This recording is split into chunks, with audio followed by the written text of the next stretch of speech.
Welcome back, everybody. Today, we are going to spend a few minutes talking about personal budgeting. Personal budgets are pretty underrated. A lot of people don't see the need to spend the time and the energy tracking their weekly or monthly finances. But I think it's a really important tool, especially for young people, to create accountability.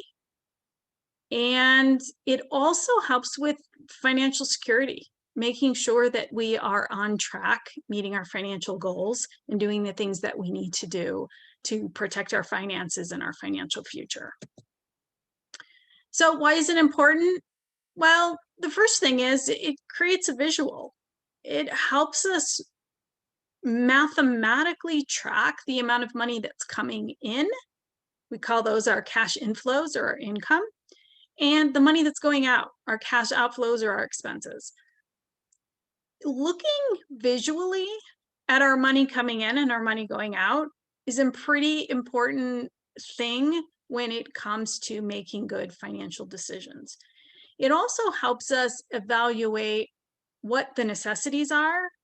Well, we need to pay rent and we need food versus what are our wants? What are those unnecessary things that perhaps we could uh, cut in our budget, or the things that we should be spending less on in our budget? It creates accountability for your finances and for the way that you spend your money personally, personal accountability. The biggest thing I think it helps us do is meet financial goals. A lot of people have dreams. A lot of people have financial goals that never get met. Why? Because they don't start planning for those goals before they actually want to achieve them. You have to build up to a financial goal. You should think about what some of your short term or short run and long term or long run financial goals are going to be. They can be big or small. It can be something like taking a road trip to buying a house. Financial goals are important, right? They help keep us focused. And personal budgets are a really good way to build your financial goals into your everyday spending and saving. So write down those goals. Take a few minutes and do it. It's a really important thing. And then start to calculate how much you need to be saving on a monthly basis, on a weekly basis, on a daily basis, if that's what works for you, in order to meet your goals. Savings needs to be built in to your budget in order to achieve those personal goals. It is the difference between people who meet their financial goals and people who don't, is that there is savings and there is planning and there is budgeting that is done early on in order to get you there. You can meet all your financial goals. You can, but you have to think about it now. You have to plan for it now. You have to figure out what you need to be doing now in order to meet those future goals. The budget that I have here for you, it's a little like something an accountant would create, and this is totally unnecessary. It's just the way that my brain works. But all you really need to do is create a forecast or a prediction. That's the first thing you need to do, is sit down with a piece of paper, predict how much money you think is going to come in the next month. It's a prediction. It doesn't have to be 100% accurate, but you want to get it as close to correct as you can. And what your cash outflows or what your expenses are expected to be in the given month.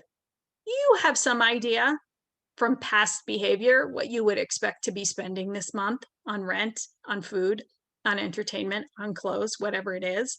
You can probably go back and look at your debit card statement or whatever to try and come up with those numbers.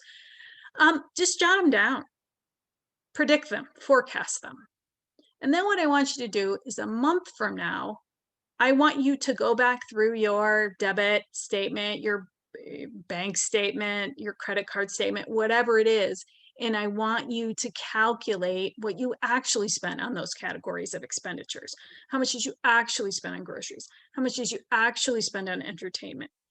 Your savings needs to be included in here. Savings is you paying yourself. It's you providing financial security for yourself, for your goals, right?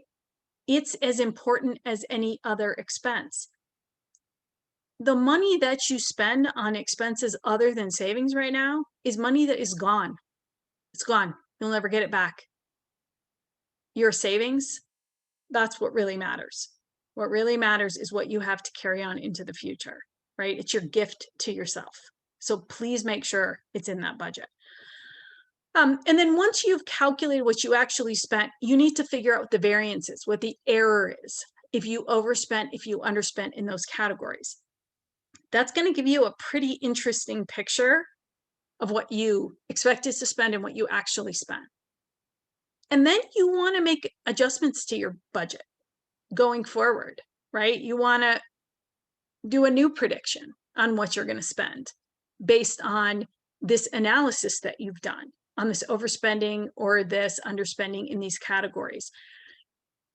Your budget evolves over time, right? Your budget will change and evolve the way that your income and your expenses and your goals evolve.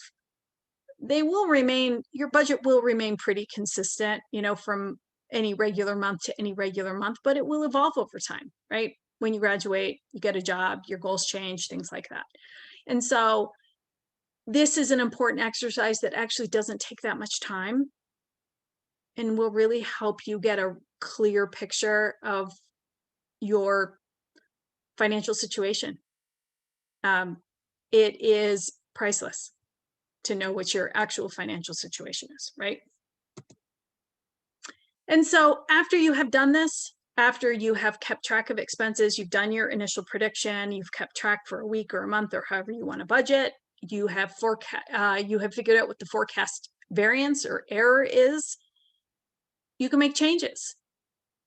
If there is money left over, you should be considering an increase in your savings towards your financial goals.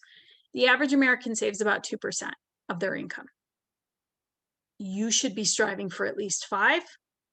I say 5 to 10 is a really healthy, manageable goal for most people. Anything above that is a real gift to yourself. So some of this is about making changes to lifestyle, right?